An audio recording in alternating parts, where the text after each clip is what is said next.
کسی نے کیا خوب کہا ہے کہ نماز میں بیٹھا دعا مانگ رہا تھا، نہ جانے خدا سے وہ کیا مانگ رہا تھا۔ کہ نماز میں بیٹھا دعا مانگ رہا تھا، نہ جانے خدا سے وہ کیا مانگ رہا تھا۔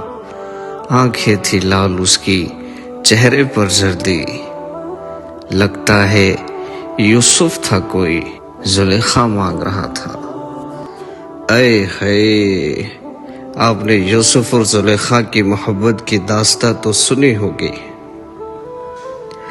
آج کل کے عاشقوں کو عشق کرنا ہی نہیں آتا، محبت کرنی ہی نہیں آتی، انتظار کرنا ہی نہیں آتا، تحمل کرنا ہی نہیں آتا، اور اپنی محبت پہ استقامت یعنی کہ جمنا ہی نہیں آتا۔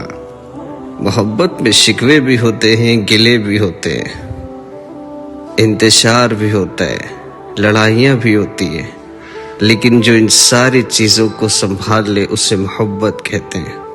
اور جب محبت زیادہ حد سے بڑھ جاتی ہے تو اسے عشق کہتے ہیں، عشق۔ یوسف اور زلیخا کی محبت میں انتظار بڑا طویل تھا، لیکن محبت مکمل تھی۔ اور ضروری ہی نہیں کہ جو محبت کرتا ہے وہ اپنی محبت کو حاصل کرے، صرف پانے کا نام ہی محبت نہیں ہوتا صاحب۔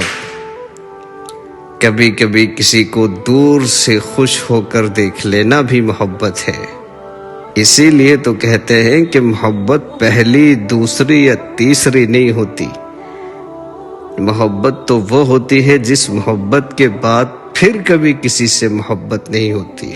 اور شاعر بھی کہتا ہے کہ ضروری نہیں کہ محبت کے بعد محبت نہ ہو، پہلا عشق تو سبق سکھاتا ہے، دوسرا عشق انسان کو جینے کا سلیقہ سکھاتا ہے۔ اور محبت دراصل سمجھنے کو کہتے ہیں، کسی کے دل کی بات، اس کے جذبات اگر آپ سمجھتے ہیں تو اسے آپ سے محبت ہے اور آپ کو اس سے محبت ہے۔ جھگڑنا تو محبت میں تڑکا لگانے کے جیسا ہے۔ جس محبت میں جھگڑا نہیں ہوتا وہ محبت نہیں ہوتی۔ رشتے حسن اخلاق کے ساتھ نبھائے جاتے ہیں، نہ کہ آواز کے تلخ لہجے کے ساتھ میں۔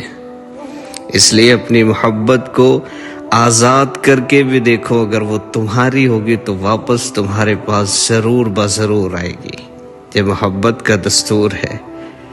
پنچھی کو جو پنجرے میں رکھتے ہیں تو کہتے ہیں کہ میرا ہے، ابھی تم نے اس کو تھام کے رکھا ہے، آزاد کر کے بھی دیکھو، ذرا زمانے کی یہ رنگینیاں دیکھنے دو، ذرا لوگوں کے لہجے سمجھنے دو، ذرا اس کے اندر احساس جاگنے دو، تمہارا ہوگا تو واپس تمہارے پاس ضرور آئے گا۔